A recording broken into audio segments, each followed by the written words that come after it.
नमस्कार। म ब्रजभूषण कुमार कुशवाहा, माध्यमिक तहको स्थायी शिक्षक तथा शिक्षा तालिम केन्द्रको रोस्टर प्रशिक्षक। आज म शिक्षणका लागि सन्दर्भ सामग्रीहरूको प्रयोग सम्बन्धी विषयवस्तु लिएर उपस्थित भएको छु। सन्दर्भ सामग्री भनेको शिक्षकले पाठ योजना तयार गर्दा अवधारणालाई स्पष्ट पार्न र नयाँ जानकारी प्रस्तुत गर्दा प्रयोग गर्ने सामग्री हो। अर्थात् सन्दर्भ सामग्री भनेको शिक्षण सिकाइ प्रक्रियामा शिक्षक तथा विद्यार्थीहरूले अध्ययन र अनुसन्धानका लागि आवश्यक स्रोतको रूपमा प्रयोग गर्ने सामग्रीहरू हुन्। यी सामग्रीहरू पाठ्यपुस्तक बाहेकका स्रोतहरू हुन् जसले विद्यार्थीको ज्ञानलाई थप सुदृढ र विस्तारित गर्न सहयोग पुर्याउँछ। सन्दर्भ सामग्रीहरूमा पुस्तकहरू, पत्रपत्रिका, शोधपत्रहरू, प्रतिवेदनहरू, विश्वव्यापी इन्टरनेट सुविधाहरू, स्रोतहरू, भिडियो, अडियो र अन्य डिजिटल माध्यमहरू पर्छन्। यसको प्रयोगले शिक्षणलाई प्रभावकारी र उपयोगी बनाउन महत्त्वपूर्ण भूमिका खेल्दछ। पाठ्यक्रम र पाठ्यपुस्तकलाई अझ बढी प्रस्ट्याउन, विशेष ज्ञान प्राप्त गर्न, थप ज्ञान, सूचना र तथ्याङ्कबारे जानकारी प्राप्त गर्ने सहयोगी सामग्रीलाई सन्दर्भ सामग्रीको रूपमा लिन सकिन्छ।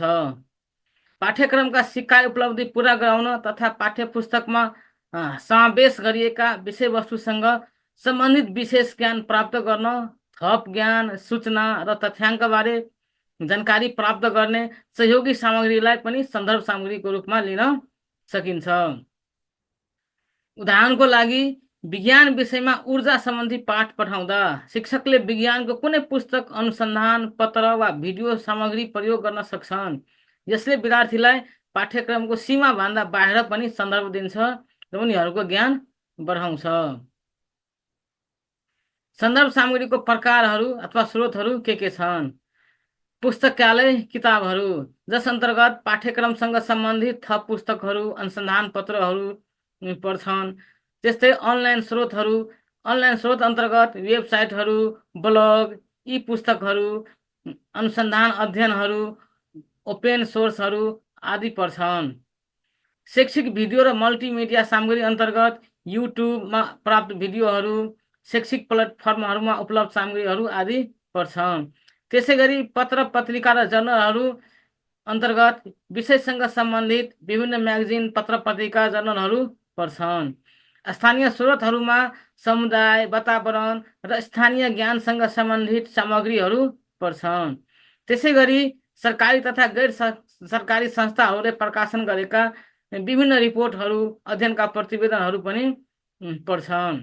त्यसै गरी सम्बन्धित विषयविज्ञहरूले लेखेका लेख, रचना आदि कुराहरू पनि सन्दर्भ सामग्री अन्तर्गत पर्दछन्। यो सन्दर्भ सामग्रीले शिक्षकलाई पाठ योजना बनाउन मद्दत पुर्याउँछ भने विद्यार्थीलाई थप अध्ययन र अनुसन्धान गर्न मार्गदर्शन दिन्छ। सन्दर्भ सामग्रीको महत्त्व तथा आवश्यकता।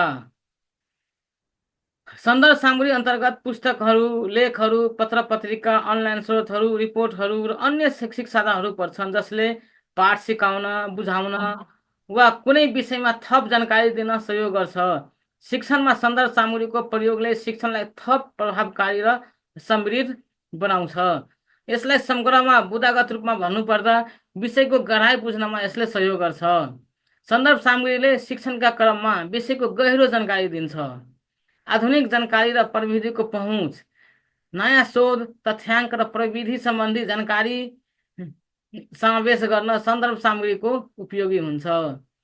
त्यसै गरी सन्दर्भ सामग्री प्रयोग गर्दा शिक्षकले आफ्ना ज्ञान र शिक्षण क्षमतामा आत्मविश्वास बढाउँछन्। पुस्तक बाहेक अन्य स्रोतहरू जस्तै अनलाइन लेख, पत्रिका र अन्य सन्दर्भ सामग्रीले विद्यार्थीलाई बौद्धिक रूपमा सुदृढ बनाउँछ। त्यसैले यस सन्दर्भ सामग्रीको आवश्यकता रहेको छ। शिक्षण प्रक्रियामा नवीनता ल्याउन पनि सन्दर्भ सामग्रीको आवश्यकता पर्छ। सन्दर्भ सामग्री प्रयोग गर्दा नयाँ शिक्षण प्रविधि र विधिहरूको प्रयोगले शिक्षणलाई नवीन बनाउँछ। सन्दर्भ सामग्रीले समसामयिक घटना र सन्दर्भहरूको समावेश गर्न शिक्षा प्रणालीमा समसामयिक घटनाहरूमा आधारित बनाउँछ। अहिले शिक्षासँग सम्बन्धित के कस्ता घटनाहरू भयो, अहिले समसामयिक घटनाहरू के छन्, त्यसलाई समावेश गर्न पनि सन्दर्भ सामग्रीको आवश्यकता पर्छ। विद्यार्थीहरूको जिज्ञासा मेट्न सहयोग गर्छ। विद्यार्थीहरूले गर्ने विभिन्न जिज्ञासाको समाधानको लागि सन्दर्भ सामग्रीले महत्त्वपूर्ण भूमिका खेल्छ। सन्दर्भ सामग्रीको प्रयोग गर्दा शिक्षणले केवल पाठ्य पुस्तकमा सीमित नरही फराकिलो ज्ञानको क्षेत्रको विकास गर्छ। पाठ्य पुस्तकमा सीमित मात्रामा चाहिँ विषयवस्तु चाहिँ समावेश गरिएको हुन्छ, त्यहाँ पाठ्यक्रम अनुसार बाँडिएको हुन्छ, समय परिस्थितिले त्यहाँ बाँडिएको हुन्छ। तर सन्दर्भ सामग्रीको प्रयोग गर्दा त्यो पाठ्य पुस्तकमा रहेका सीमितभन्दा फराकिलो घेराका चाहिँ ज्ञान क्षेत्रहरूको विकास हुन्छ। सन्दर्भ सामग्रीले पाठलाई वास्तविक जीवनसँग जोड्न मद्दत गर्छ, जसले गर्दा विद्यार्थीलाई सिकाइ सरल र रोचक हुन्छ र शिक्षणलाई सजीव बनाउँछ। सन्दर्भ सामग्रीको प्रयोगले विद्यार्थीहरूलाई अनुसन्धानमुखी र खोजपरक बन्न प्रेरित गर्छ। शिक्षणका लागि सन्दर्भ सामग्रीहरूको प्रयोग गर्ने तरिका। शिक्षणका लागि सन्दर्भ सामग्रीहरूको प्रयोग गर्न विभिन्न तरिकाहरू अपनाउन सकिन्छ। यस्ता सामग्रीहरूको प्रयोग शिक्षण प्रक्रियालाई प्रभावकारी बनाउनका साथै विद्यार्थीहरूलाई विषयवस्तुको गहिरो समझ दिलाउन मद्दत गर्दछ। सन्दर्भ सामग्री प्रयोग गर्ने केही तरिकाहरू निम्नानुसारका छन्। पाठ्य पुस्तकको सहयोग लिने। पाठ्य पुस्तकसँग सम्बन्धित सन्दर्भ सामग्रीहरू जस्तै अन्य पुस्तकहरू, लेखहरू, विभिन्न किसिमका रचनाहरू, अनुसन्धानहरू प्रयोग गरेर पाठ्यवस्तु थप स्पष्ट गर्न सकिन्छ। उहाँले पाठ्य पुस्तकमा जे चाहिँ उल्लेख गरेको छ त्योभन्दा बढी थप चाहिँ लेख रचनाहरू प्रयोग गरेर त्यसलाई अझ स्पष्ट चाहिँ पार्न सकिन्छ। यसले विद्यार्थीलाई विस्तृत जानकारी दिन सहयोग गर्छ र विद्यार्थीको ज्ञानको क्षेत्र चाहिँ फराकिलो हुन जान्छ। सन्दर्भ सामग्रीका रूपमा विभिन्न प्रयोगात्मक केस स्टडी, उदाहरणहरू वा रियल लाइफका घटनाहरू प्रस्तुत गरेर विद्यार्थीहरूको अनुभवजन्य ज्ञानलाई बढाउन सकिन्छ। इलेक्ट्रिकल स्रोतहरूको प्रयोग गर्ने। यस अन्तर्गत इन्टरनेटमा उपलब्ध ई-बुक, लेख, भिडियो र शैक्षिक वेब पेजहरू जस्ता स्रोतहरू प्रयोग गरेर शिक्षणलाई आधुनिक बनाउने र स्रोतमा पहुँच पुर्याउने। दृश्य र श्रव्य सामग्रीको प्रयोग गर्ने। भिडियो, चित्र, चार्ट, ग्राफ र पावर पोइन्ट प्रस्तुतिकरण जस्ता श्रव्य दृश्य सामग्रीहरूले विषयलाई सरल र रोचक बनाउन मद्दत पुर्याउँछ। आफ्नै नोट वा अध्ययन सामग्रीको प्रयोग गर्ने। शिक्षकले तयार गरेको व्यक्तिगत नोटहरू वा अध्ययन सामग्री प्रयोग गरेर पनि विद्यार्थीहरूलाई सन्दर्भ सामग्रीको रूपमा प्रस्तुत गर्न सकिन्छ। विज्ञको सल्लाह र अनुसन्धान गरेका चाहिँ रिपोर्टहरू प्रयोग गर्ने।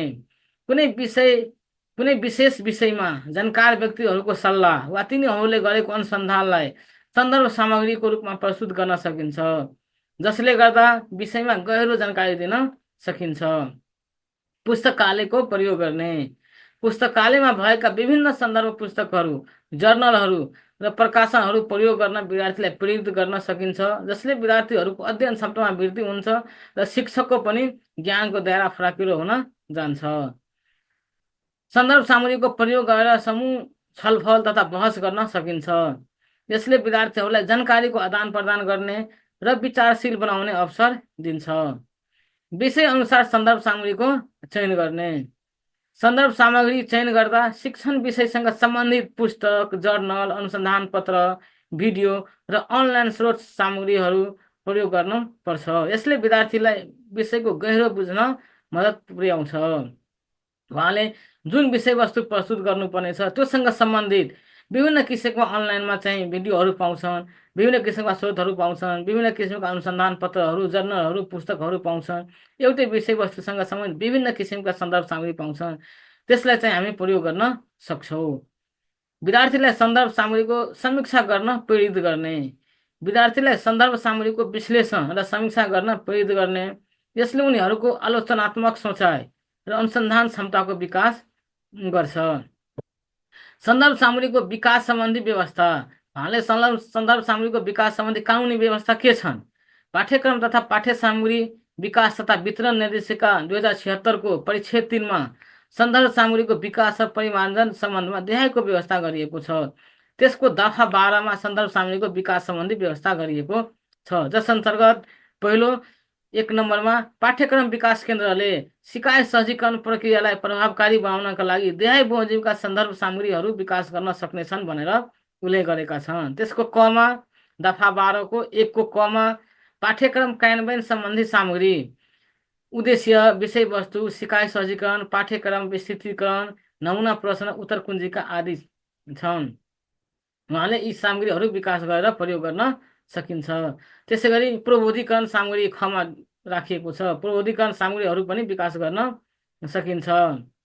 गमा श्रव्य श्रव्य दृश्य र बहुसञ्चार मल्टिमिडिया सामग्रीहरू पनि विकास गर्न सकिन्छ। दफा 12कै 1कै गमा उल्लेख गरेको छ। त्यसै गरी दफा 12कै 1को घमा मुखपत्र बुलेटिन ब्रोसर पोस्टर चार्ट चित्र ब्याङ्क आदि चाहिँ विकास गर्न सकिन्छ। त्यसै गरी 9 नम्बरमा शब्दकोश तथा प्राविधिक कोश पनि विकास गर्न सकिन्छ। 6मा प्रयोगात्मक पुस्तिकाको विकास सम्बन्धी चाहिँ बुँदा राखिएको छ।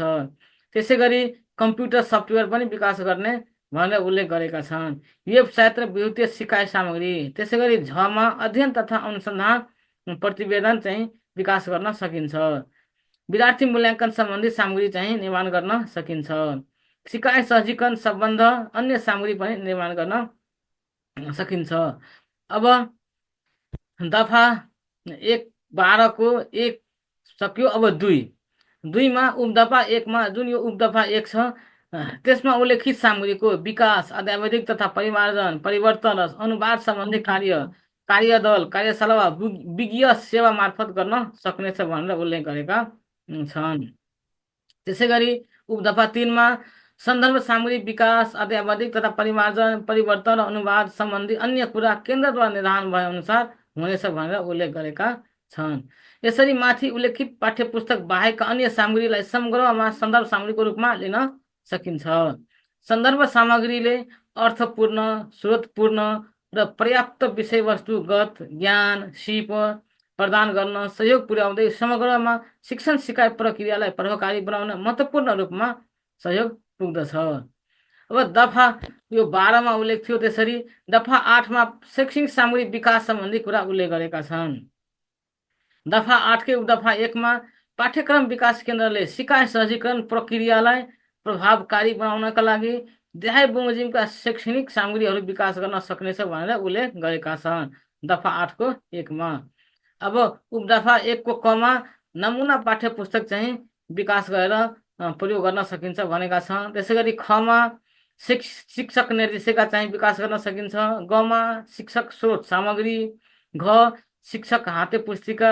त्यसै गरी विभिन्न सन्दर्भ सामग्री विद्यार्थीका लागि कार्य पुस्तक अभ्यास पुस्तक र अभ्यास पुस्तिका चाहिँ निर्माण गर्न सकिन्छ।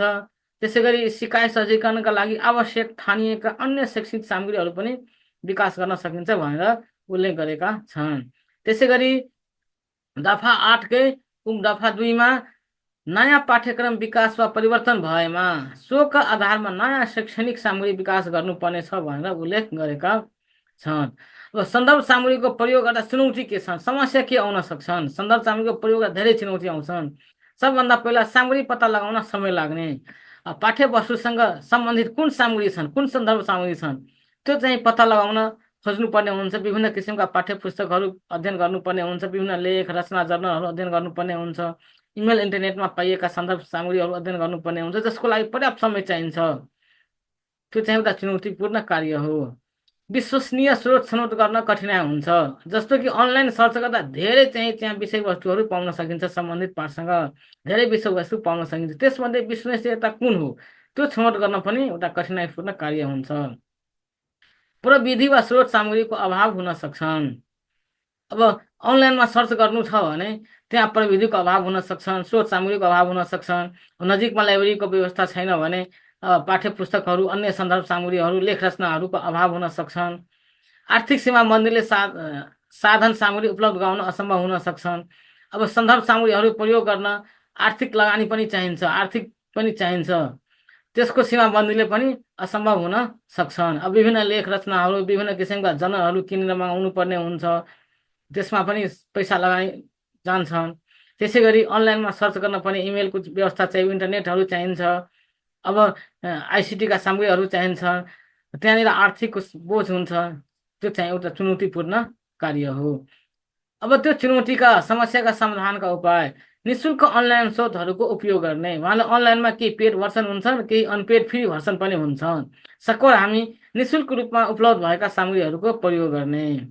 विद्यालय र शिक्षक बीच स्रोत साझा गर्ने व्यवस्था गर्ने।